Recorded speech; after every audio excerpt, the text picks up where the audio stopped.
Ionic bond. Ionic bond एक chemical bond है जो कि पॉजिटिव और नेगेटिव आयंस के बीच में इलेक्ट्रोस्टैटिक अट्रैक्शन के कारण फॉर्म होता है। ये एक टाइप की नॉन कोवेलेंट इंट्रैक्शन है।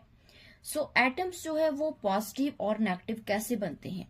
जब कोई एटम इलेक्ट्रॉन को लूज करता है तो वो बनता है पॉजिटिव आयन, यानी कि उसको बोलते हैं केटायन। और इसी तरह जब कोई एटम इलेक्ट्रॉन्स को गेन करता है तो वो बनता है एनायन, यानी कि नेगेटिव आयन। तो इस तरह से जो एटम्स है वो आयंस बनते हैं।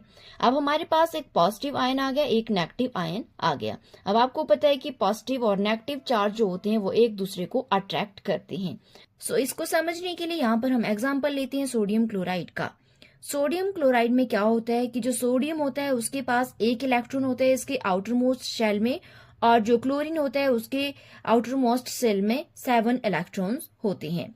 तो इसको एक इलेक्ट्रॉन की जरूरत है, तो ये क्या करेगा, ये सोडियम को बोलता है कि मुझे एक इलेक्ट्रॉन चाहिए, क्या तू दे सकता है? तो सोडियम क्या करता है, ये इसको एक इलेक्ट्रॉन दान कर देता है।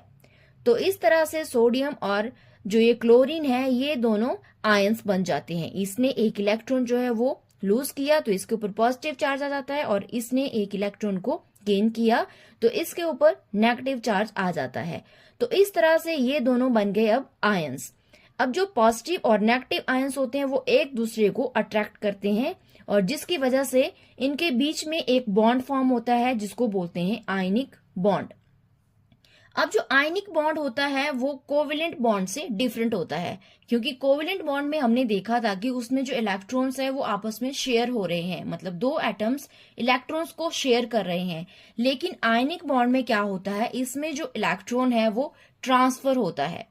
इसमें इलेक्ट्रॉन जो है वो शेयर नहीं होता, बल्कि जिस एटम को इलेक्ट्रॉन की जरूरत है उसको कंप्लीटली ट्रांसफर कर दिया जाता है। तो इस टाइप के बॉन्ड को बोलते हैं ionic bond. I hope you enjoy this video. Please do like, share and subscribe my YouTube channel.